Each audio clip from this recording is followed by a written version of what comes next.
السلام علیکم ناظرین، پروگرام پاکستان افیئرز میں میں اور اعزاز سید آپ کی خدمت میں حاضر ہیں۔ ناظرین، پاکستان میں اس وقت قومی سطح پر اور پاکستان سے باہر بھی ایک نئی جو ہماری قومی سلامتی کی پالیسی اناؤنس کی گئی ہے، اس کا بڑا چرچا ہے، لیکن اس پالیسی کے جو خط و خال ہیں وہ کیا ہیں، اور اس کے بیچ میں کون کون سی چیزیں ایسی ہیں جو نئی ہیں اور کون کون سی چیزیں ایسی ہیں جو بھی عوام کی نظر میں نہیں ہیں، ان تمام موضوعات پہ ہم اعزاز سید صاحب سے بات کریں گے۔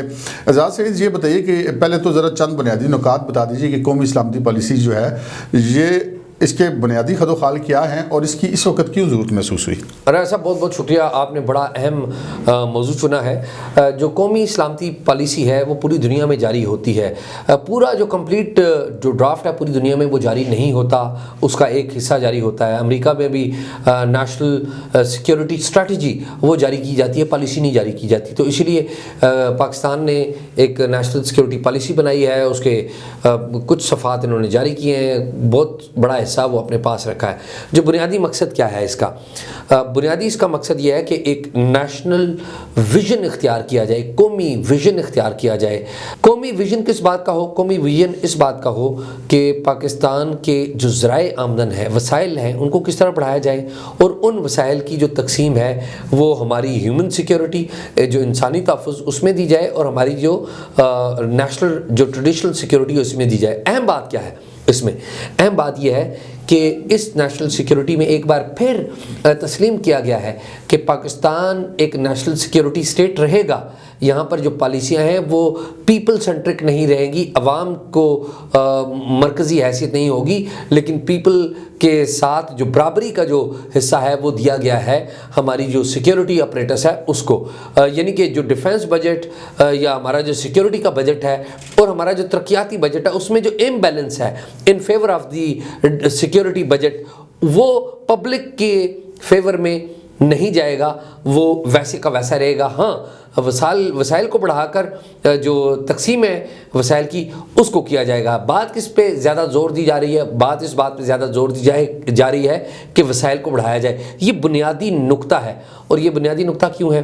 آپ کو پتہ ہے 18ویں آئینی ترمیم میں جو وسائل ہیں وہ چلے گئے ہوئے صوبوں کے پاس، اور وسائل صوبوں کے پاس چلے جانے کی وجہ سے ہمارے جو روایتی سیکیورٹی کا جو سسٹم ہے، آپریٹس ہے، اس کو وسائل اکٹھے کرنے کے لیے، لینے کے لیے مسائل پیدا ہو رہے ہیں، اور ان مسائل کو حل کرنے کے لیے یہ پالیسی دی گئی ہے۔ اس کی قانونی حیثیت کوئی نہیں ہے، اس کی لیگل حیثیت کوئی نہیں ہے، اس کی ایگزیکٹو حیثیت ہے جو کہ حکومت نے دی ہے اسے وزیر اعظم اور کابینہ کی منظوری کے ذریعے۔ اعزاز، میں نے ایک بڑی امپورٹنٹ اس میں چیز میرے سننے میں آئی، آپ اس کی کچھ تصدیق یا تردید کر پائیں گے۔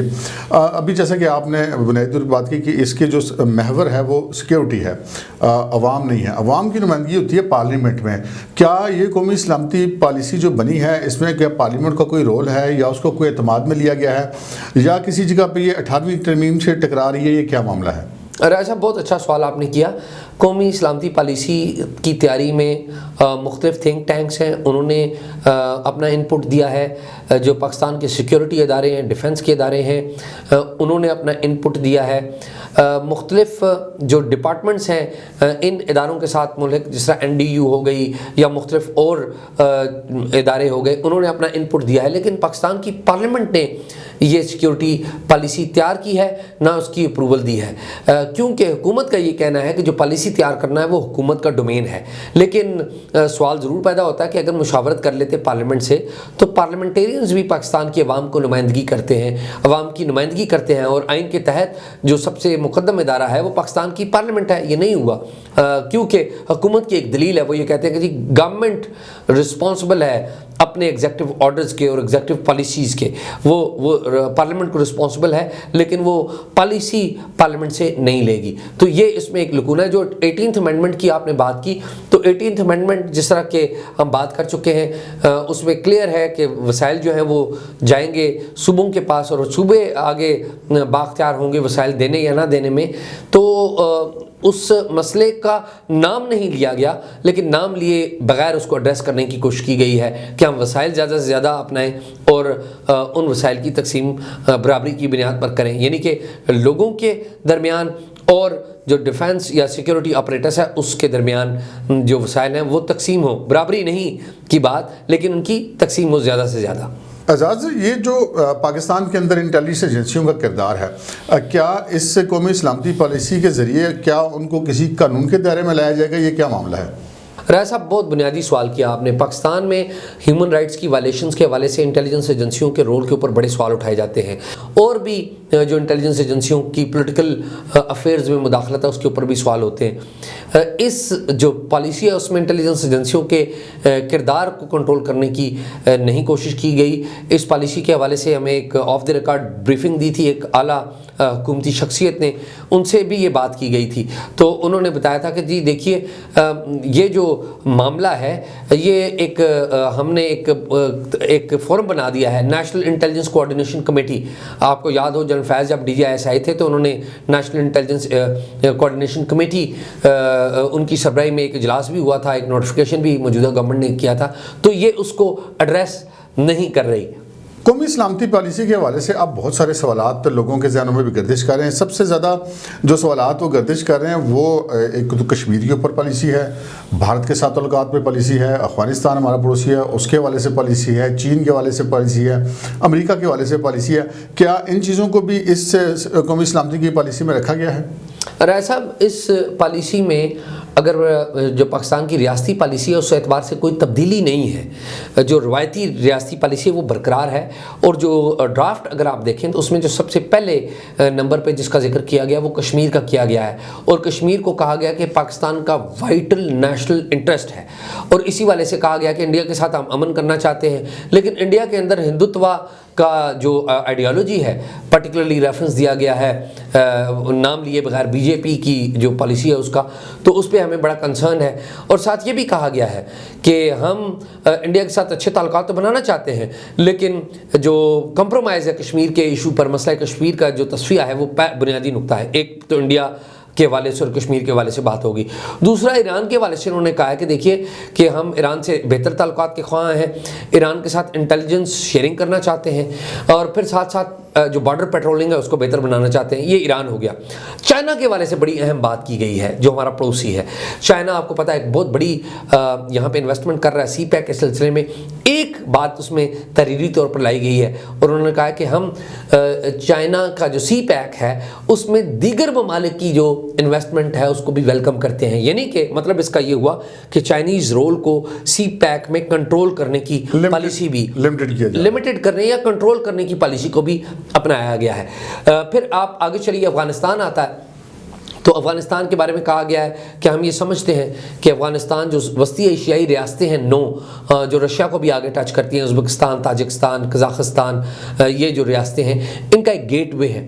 ہم کہا گیا کہ ہم ان کے ساتھ امن کے خواہاں ہیں اور افغانستان میں پیس پروسیس کو وہ اس پہ یقین رکھتے ہیں، اور اس حوالے سے واضح کیا گیا ہے کہ پاکستان چاہتا ہے کہ ان کے ساتھ تمام disputes including the border dispute وغیرہ یہ بھی حل کیا جائے۔ یہ تو ہمارے پڑوس ممالک ہو گئے۔ امریکہ کی جو بات آپ نے کی، امریکہ کے حوالے سے انہوں نے یہ تسلیم کیا کہ ہماری ایک کرٹیکل ریلیشن شپ تو ہے لیکن ہم امریکہ کے ساتھ ایکسیلنٹ ریلیشن شپ بنانا چاہتے ہیں، اور خواہاں ہیں کہ ہم سرمایہ کاری کے معاملے پہ، انرجی کے معاملے پہ، اور انسداد دہشت گردی اور انٹیلیجنس شیئرنگ کے معاملے پر ہم ان کے ساتھ جو انگیجمنٹ ہے وہ جاری رکھنے پر خواہاں ہیں۔ امریکہ کے ساتھ بھی ذکر ہو گیا۔ پھر رشیا کی جو کہ ایک ڈیولپنگ جو سیناریو میں رشیا کا کردار ہے اس کا بھی اس میں ذکر ہے، مسلم ورلڈ کا ذکر ہے۔ تو یہ جو آلریڈی ہماری اسٹیٹ کی جو پالیسیز ہیں ان کو کچھ نئے پیرائے میں ضرور لکھا گیا اور نئے پیرائے میں ضرور آئی ہیں۔ اعزاز، ایک آخری سوال آپ سے یہ ہے کہ قومی سلامتی کی پالیسی تو پہلے بھی کہیں نہ کہیں ایگزسٹ تو کرتی تھی، تو اس سے پہلے اس کو ڈاکومنٹ کیوں نہیں کیا گیا اور اب ڈاکومنٹ کرنے کی ضرورت کیوں پیش آئی ہے؟ راج صاحب، میں ذاتی طور پہ سمجھتا ہوں کہ قومی سلامتی کی پالیسی بنانا ایک اچھا کام ہے۔ پہلے جو چیزیں ہمیں پتہ نہیں تھی چلیں ایک فریم ورک میں تو آ گئیں، ایک ڈاکومنٹ کی صورت میں تو سامنے آ گئیں۔ ہاں، اس ڈاکومنٹ میں کجیاں کوتاہیاں موجود ہیں، جو پالیسیاں ہیں وہ عوامی مرکزیت ہونی چاہیے، اس میں عوامی مفادات ہونے چاہیے. تو چلیں ابھی اس تک تو کام ہو گیا. اب یہ نہیں کہا جا سکتا کہ جی آپ ایک اچھا کام جو آپ 10 سال پہلے 20 سال پہلے 50 سال پہلے نہیں کرتے تھے تو اب کیوں کر لیا. لیکن آپ کو ایسا بھی ایک بات بتا دوں، یہ موجودہ گورنمنٹ اس کا کریڈٹ لے رہی ہے، لیکن یہ کریڈٹ موجودہ گورنمنٹ کا نہیں ہے. جو پچھلی مسلم لیگ نون کی جو گورنمنٹ تھی سال 2014 میں، اس وقت جو ان کے پرائم منسٹر تھے نون لیگ گورنمنٹ کے میاں نواز شریف، ان کی اپروول سے سال 2014 سے نیشنل سیکیورٹی پالیسی تیار ہونی شروع ہوئی تھی. اور اگر میں یہ کہوں تو یہ غلط نہیں ہوگا کہ 2 مئی 2011 کو جو امریکہ نے اسامہ بن لادن کے حوالے سے آپریشن کیا تھا ایبٹ آباد میں، اس کے بعد ایک تھنکنگ تھی ہمارے لوگوں کے اندر. اور پھر آپ کو پتہ ہے ایبٹ آباد کمیشن رپورٹ بھی آئی تھی، اس میں بھی ذکر تھا کہ ایک پالیسی ہونی چاہیے.